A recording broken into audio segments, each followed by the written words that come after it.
This is Miss B Reads to You, where I read from a selection of the classics. Feel free to comment below with suggestions for future reading. Don't forget to like, comment, and subscribe in order to hear more. Volume 3, Chapter 12. As soon as they were gone, Elizabeth walked out to recover her spirits, or in other words, to dwell without interruption on those subjects that must deaden them more. Mr. Darcy's behavior astonished and vexed her. Why, if he came only to be silent, grave, and indifferent, said she, did he come at all? She could settle in no way that gave her pleasure. He could be still amiable, still pleasing to my uncle and aunt when he was in town, and why not to me? If he fears me, why come hither? If he no longer cares for me, why silent? Teasing man, I will think no more about him. Her resolution was for a short time involuntarily kept by the approach of her sister, who joined her with a cheerful look, which showed her better satisfied with their visitors than Elizabeth. Now, said she, that this first meeting is over, I feel perfectly easy. I know my own strength, and I shall never be embarrassed again by his coming. I am glad he dines here on Tuesday. It will then be publicly seen that on both sides we meet only as common and indifferent acquaintance. Yes, very indifferent indeed, said Elizabeth laughingly. Oh, Jane, take care. My dear Lizzie, you cannot think me so weak as to be in danger now. I think you are in very great danger of making him as much in love with you as ever. They did not see the gentleman again till Tuesday, and Mrs. Bennet in the meanwhile was giving way to all the happy schemes which the good humour and common politeness of Bingley in half an hour's visit had revived. On Tuesday there was a large party assembled at Longbourn, and the two, who were most anxiously expected to the credit of their punctuality as sportsmen, were in very good time. When they repaired to the dining-room, Elizabeth eagerly watched to see whether Bingley would take the place which, in all their former parties, had belonged to him by her sister. Her prudent mother, occupied by the same ideas, forbore to invite him to sit by herself. On entering the room, he seemed to hesitate, but Jane happened to look around and happened to smile. It was decided. He placed himself by her. Elizabeth, with a triumphant sensation, looked towards his friend. He bore it with noble indifference, and she would have imagined that Bingley had received his sanction to be happy, had she not seen his eyes likewise turned toward Mr. Darcy with an expression of half-laughing alarm. His behaviour to her sister was such during dinner-time as showed an admiration of her which, though more guarded than formerly, persuaded Elizabeth that, if left wholly to himself, Jane's happiness and his own would be speedily secured. Though she dared not depend upon the consequence, she yet received pleasure from observing his behaviour. It gave her all the animation that her spirits could boast, for she was in no cheerful humour. Mr. Darcy was almost as far from her as the table could divide them. He was on one side of her mother. She knew how little such a situation would give pleasure to either, or make either appear to advantage. She was not near enough to hear any of their discourse, but she could see how seldom they spoke to each other, and how formal and cold was their manner whenever they did. Her mother's ungraciousness made the sense of what they owed him more painful to Elizabeth's mind, and she would at times have given anything to be privileged to tell him that his kindness was neither unknown nor unfelt by the whole of the family. She was in hopes that the evening would afford some opportunity of bringing them together, that the whole of the visit would not pass away without enabling them to enter into something more of conversation than the mere ceremonious salutation attending his entrance. Anxious and uneasy, the period which passed in the drawing-room before the gentleman came was wearisome and dull to a degree that almost made her uncivil. She looked forward to their entrance as the point on which all her chance of pleasure for the evening must depend.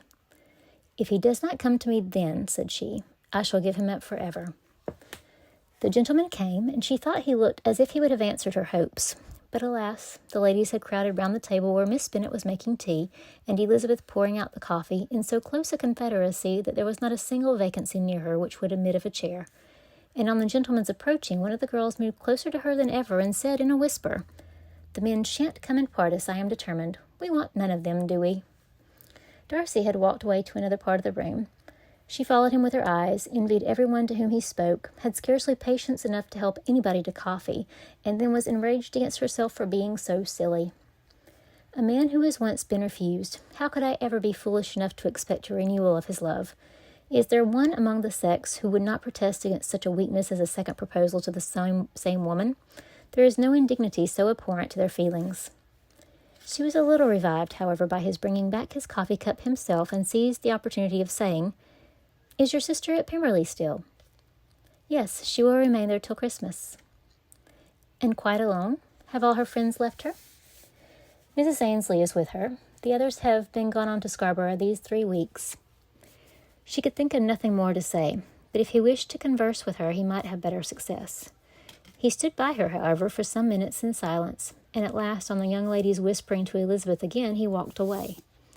When the tea things were removed and the card tables placed, the ladies all rose, and Elizabeth was then hoping to be soon joined by him when all her vices were overthrown by seeing him fall a victim to her mother's rapacity for whist players, and in a few moments after seated with the rest of the party. She now lost every expectation of pleasure. They were confined for the evening at different tables, and she had nothing to hope but that his eyes were so often turned toward her side of the room as to make him play as unsuccessfully as herself. Mrs. Bennet had designed to keep the 2 Netherfield gentlemen to supper, but their carriage was unluckily ordered before any of the others, and she had no opportunity of detaining them. "Well, girls," said she, as soon as they were left to themselves, "what say you to the day? I think everything has passed off uncommonly well, I assure you. The dinner was as well dressed as any I ever saw. The venison was roasted to a turn, and everybody said they never saw so fat a haunch. The soup was 50 times better than what we had at the Lucases last week, and even Mr. Darcy acknowledged that the partridges were remarkably well done, and I suppose he has 2 or 3 French cooks at least. And, my dear Jane, I never saw you look in greater beauty. Mrs. Long said so too, for I asked her whether you did not. And what do you think she said besides? 'Ah, Mrs. Bennet, we shall have her at Netherfield at last.' She did indeed. I do think Mrs. Long is as good a creature as ever lived, and her nieces are very pretty behaved girls, and not at all handsome. I like them prodigiously." Mrs. Bennet, in short, was in very great spirits. She had seen enough of Bingley's behaviour to Jane to be convinced that she would get him at last, and her expectations of advantage to her family when in a happy humour were so far beyond reason that she was quite disappointed at not seeing him there again the next day to make his proposals. "It has been a very agreeable day," said Miss Bennet to Elizabeth. "The party seemed so well selected, so suitable one with the other. I hope we may meet often again." Elizabeth smiled. "Lizzie, you must not do so. You must not suspect me. It mortifies me. I assure you that I have now learnt to enjoy his conversation as an agreeable and sensible young man without having a wish beyond it.